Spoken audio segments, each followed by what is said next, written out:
ইসলামপুর শহরের দুটি কালী মন্দিরে চুরির ঘটনায় সৌমেন সাহা নামে এক ব্যক্তিকে গ্রেপ্তার করল পুলিশ। শুক্রবার এক সাংবাদিক সম্মেলনে ইসলামপুরের অতিরিক্ত পুলিশ সুপার ডেন্ডুপ শেরপা এই তথ্য জানিয়েছেন।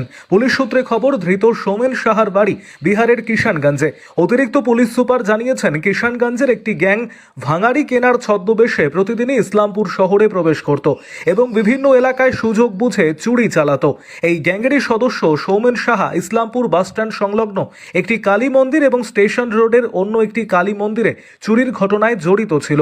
পুলিশ ধৃতের কাছ থেকে একটি দানপাত্র এবং কিছু নগদ অর্থ উদ্ধার করেছে। তদন্তকারীদের অনুমান, এই চক্রটি দীর্ঘদিন ধরে ইসলামপুর সহ আশেপাশের এলাকায় সক্রিয় ছিল। পুলিশ সৌমেন সাহাকে রিমান্ডে নিয়ে এই গ্যাংয়ের অন্য সদস্যদের খোঁজে তদন্ত শুরু করেছে।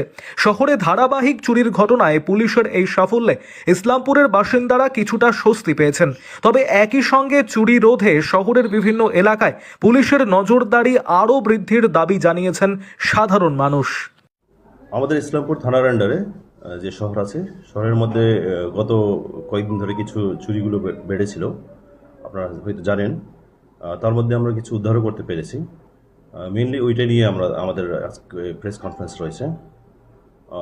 গত দুদিন আগের রাত্রেবেলা আমাদের শহরের মধ্যে একটা দূর জায়গাতে চুরি হয়।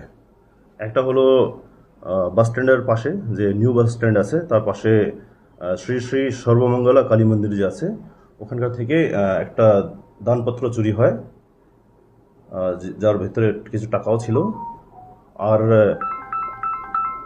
আর একটা স্টেশন রোডের পাশে যে কাউন্সিলর রয়েছেন 4 নম্বর ওয়ার্ডের গুরুদাস সাহা, ওনার বাড়িতে কালী মন্দির রয়েছে।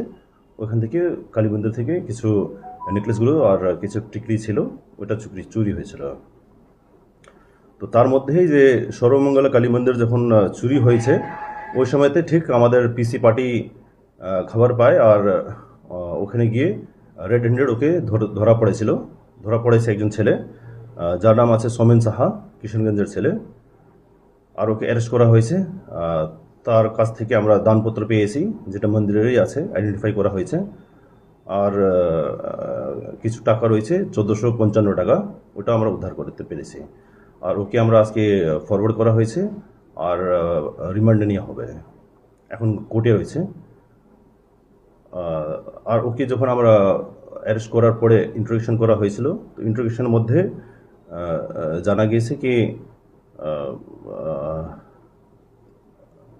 যে গুরুদাস সাহা আছেন, ওনার বাড়িতে যে চুরি হয়েছিল, সেটাতে অ্যাকচুয়ালি এরা যারা আছে কিষানগঞ্জ থেকে